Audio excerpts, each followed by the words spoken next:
Hello, this is Leah from Bamboo Mortgage here in Portland, Oregon. I would like to explain the first step in obtaining a home mortgage. The first step is to be pre-qualified for the loan. In order to be pre-qualified, we need to review 3 things: your income, your assets, and then your credit.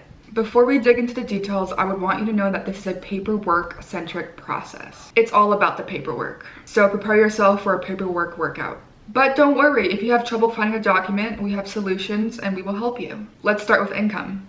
The documents we need for income depends on the nature of your income. Let's start with the simplest situation. The simplest income is if you work for a company and receive a W-2 form at the end of the year and regular pay stubs. So we need the last 2 years of the W-2s and 2 recent pay stubs. Unless you have a side business or a rental property, we do not need your taxes. If you are self-employed and do have a rental property, then add 1040 tax returns and business returns for the last 2 years. If you work for an employer and earn bonuses or overtime income, we may need to get a verification form from your employer or your year-end pay stubs so we can analyze these types of variable pay. Assets are much easier. Usually we can get by with 1 or 2 bank statements. If you are going to obtain family gift money, don't worry. We will prepare forms about this and documents later in the process. You will just inform us of your intent to use gift funds and tell us how much you think you will get. Credit is easy. We will pull, with your written consent, a credit report for you. We all have 3 scores. Mortgages use the middle score, and for married couples, the lower middle score is used. There are other documents, but we will stop here.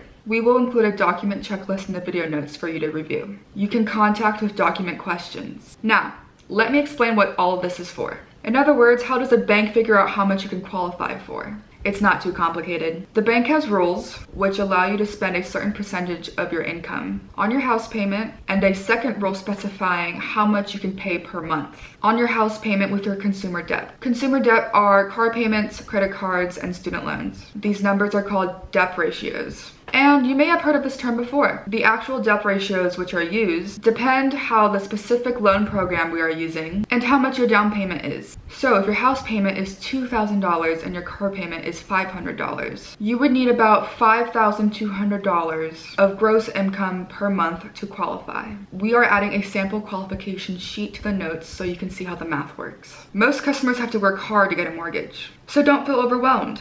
We expect to find bumps and obstacles, and we are very good at developing solutions to these. Also, almost everybody can get a home loan. It may take some time, effort, and planning, but that is okay. Thank you for watching.